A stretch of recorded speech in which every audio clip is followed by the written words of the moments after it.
There's a moment that no one warns you about. It doesn't come with relief. It doesn't feel like freedom, not at first. It feels like silence after years of noise, and somehow, that silence frightens you more than the noise ever did. You've been in a relationship, or you're still in one, where another person made you feel like the problem. Where their moods became your weather.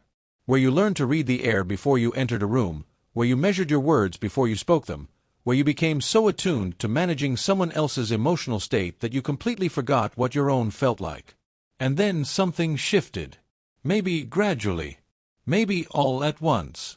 But you noticed, you stopped reacting the way you used to. Their words landed differently. Or they didn't land at all.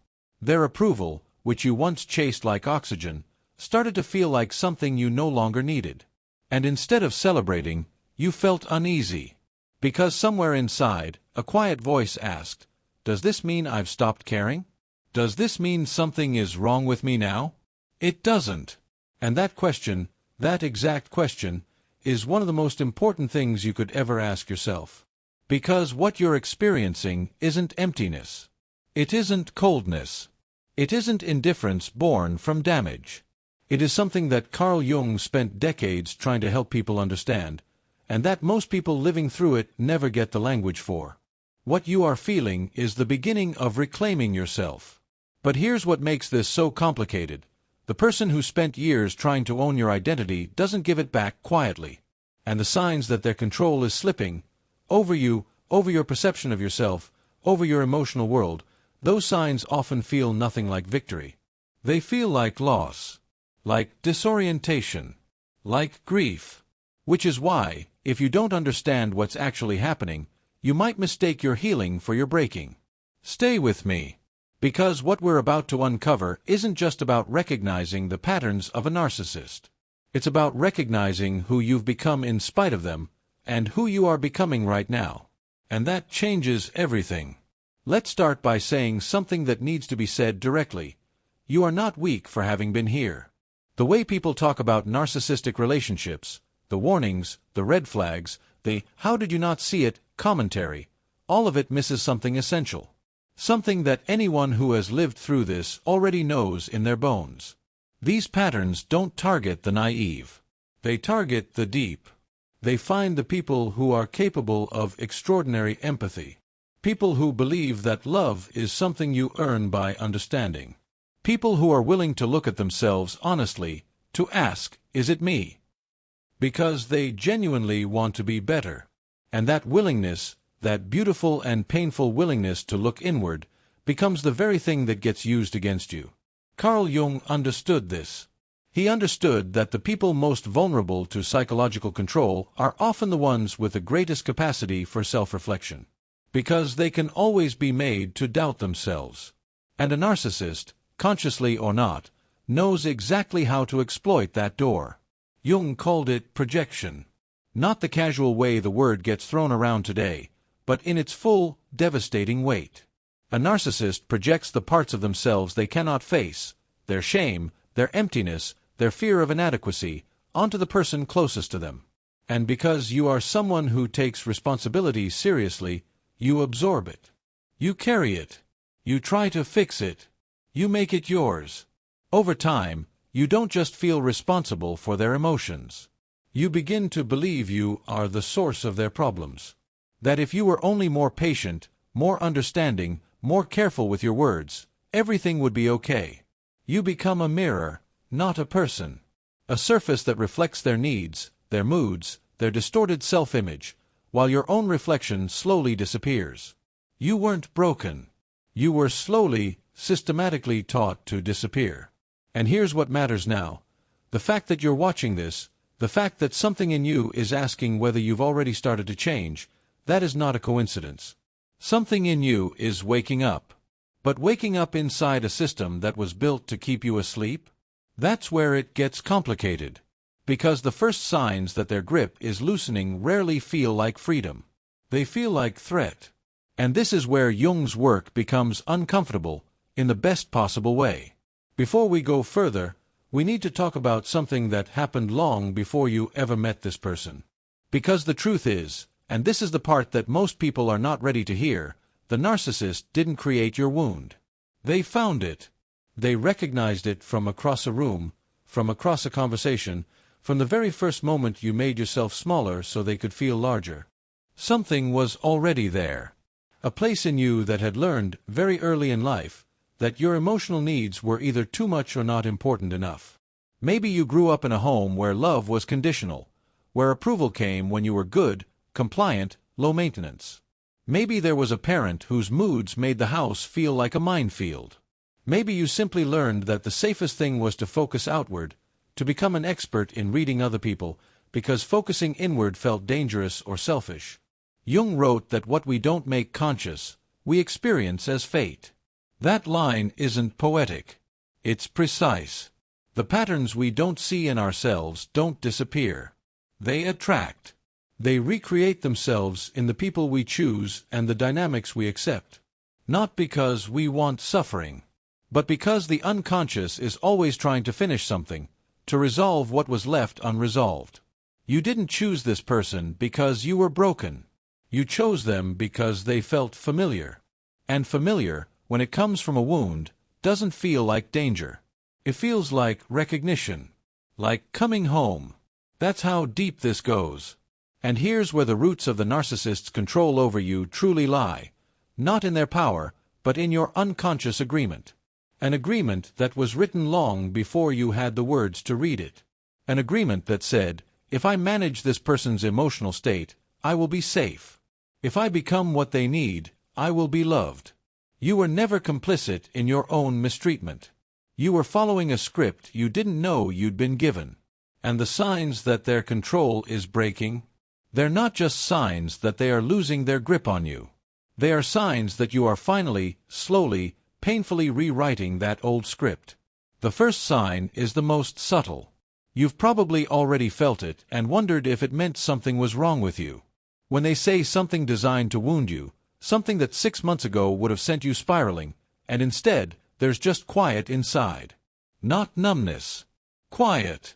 Like the part of you that used to flinch has finally decided it doesn't need to anymore. That quiet is not indifference. It's discernment. And it is terrifying to a narcissist. But here's the question that cuts straight to the core of everything we're uncovering. If the wound was there before them, what are you actually healing from? Most people, when they start to feel that quiet, when they notice that the old hooks are losing their pull, do something entirely predictable. They explain themselves. They go back into the conversation. They try, one more time, to make the narcissist understand. To get acknowledgement. To have their experience validated by the exact person who built a system around refusing to validate it. They think, if I can just say it the right way, if I can just find the words that finally land, then something will change. And that impulse is entirely human. It makes complete psychological sense. You have been trying to be understood by this person for so long that the habit runs deeper than thought. It lives in the body. It shows up before you decide. But here is a paradox that changes everything. The more you try to make a narcissist understand you, the more power you return to them. Because every explanation you offer is a confession that their opinion of you still matters. And to someone who feeds on control, your explanations are not heard, they are consumed. Jung observed this in the dynamics he studied between people who ached to be understood and those who needed to maintain superiority at all costs. He understood that the need for recognition from someone incapable of giving it isn't weakness, it's an unresolved loop. A story the psyche keeps trying to finish with the wrong author. The second sign you've broken free from their control is this.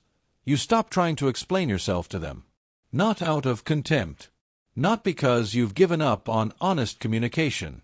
But because something in you finally understands, without having to decide it consciously, that this particular audience will never be the right one for your truth. That the version of you that needs their understanding is the version of you that was built inside their system. And the version of you that is emerging. That one doesn't need a witness. That one simply knows. The third sign follows closely. Their provocations stop working. They say something designed to destabilize you, an insult wrapped in a question, a criticism disguised as concern, and instead of firing back or collapsing inward, you feel almost distant. Like watching a storm through glass. Present, but untouched. That distance isn't damage. It is the first real evidence of a boundary that lives in the nervous system, not just in the mind. But here's what no one tells you about that distance. It will make them escalate. Because a narcissist without access to your emotional interior isn't just losing an argument. They are losing themselves. What comes next is the part most people are not ready to hear. Jung worked with a woman, her story belongs to countless people, who had spent over a decade in a marriage that slowly dismantled her sense of self. Her husband was brilliant, charming, and deeply convinced that his suffering was always someone else's fault. And she, who was warm and perceptive and capable of seeing the beauty in broken things, spent those years trying to be the person who finally fixed him. She didn't think of herself as a victim. She thought of herself as someone who understood him better than anyone else could. And in a way, she was right. She had become an expert in him, in his moods, his triggers, his silences, the exact weight of each pause before a storm. She knew him the way a sailor knows a dangerous sea. What she had forgotten entirely was herself. When she first came to Jung, she didn't come to leave her husband. She came because she had started to feel nothing. Not sadness, not anger, nothing. And she was terrified that the emptiness meant she had become something cold and hollow. Jung told her something she didn't expect. He said the nothing wasn't an ending. It was a threshold. That the self she had buried, the one who had hopes and preferences and a voice that wasn't shaped by someone else's need, hadn't died. It had simply gone underground. And it was now knocking. She didn't make a dramatic choice. There was no confrontation, no ultimatum, no climactic moment. She just, very quietly, stopped performing. Stopped managing. Stopped explaining. And in that stopping, something extraordinary happened, not to her marriage, but to her. She began to remember what she liked. Small things at first. The kind of music she preferred when no one was listening. The thoughts she had before she filtered them. The emotions she'd been swallowing for so long they'd almost lost their names. And her husband? He escalated. Became louder, more erratic, more desperate in his attempts to provoke a reaction. Because her stillness was the one thing he couldn't absorb. The fourth sign that a narcissist has lost control over you is this. They become more extreme, not less. Your calm is their crisis. And the fifth sign, the deepest one, the one that takes the longest to arrive, is that you start to recognize your own face in the mirror again. Not the face you constructed to survive them. Your face. The one that exists when no one is watching. When no one needs anything from you. And this is the paradox at the center of everything. The relationship that nearly erased you became the very fire in which you were forged. Not despite the pain. Because of it. This is the part where most conversations about narcissism stop. The diagnosis is made, the damage is named, the exit is mapped. And that is useful. But it is not enough. Because the real work, the work Jung spent his entire life pointing toward, doesn't begin when you leave. It begins when you look at what remains. When you strip away the persona you built to survive. When you stop performing the role of the person who was almost destroyed. When the story of what happened to you stops being the loudest thing in the room. What is left? This is the process Jung called individuation. Not a destination. Not a cure. A becoming. The slow, honest, sometimes brutal work of integrating every part of yourself, including the parts that were weaponized against you, including the parts that agreed to disappear, including the shadow that grew quietly in the dark. Because here's what is true, you are not just recovering from someone else. You are recovering yourself from yourself. From the version of you that believed their definition of you was accurate. From the internal voice that learned to sound like them. From the habit of seeing yourself through eyes that were never truly looking. And that voice, the one that still sounds like them sometimes, the one that criticizes before you've even made a decision, the one that says, too much or not enough, that voice is not the truth. It is a residue. And residue, when you know what it is, can be released. The work of integration isn't dramatic. It looks like noticing when you're about to shrink, and choosing not to. It looks like saying something true even when no one asked. It looks like feeling an emotion all the way through instead of managing it into something acceptable. It looks like wanting things again. Simply, quietly, unapologetically wanting things. Something shifted in you before you even finished watching this video. Maybe you felt it in a specific sentence. Maybe it was a recognition so quiet you almost missed it. But something moved. Something that had been waiting for permission to move. The person you are becoming doesn't need their validation. Doesn't need their apology. Doesn't need the story to end differently than it did. The person you are becoming is built from something they couldn't touch, because they never knew it was there. And you are only beginning to discover what it can do. If you made it to this moment in the video, I want you to know something. This wasn't random.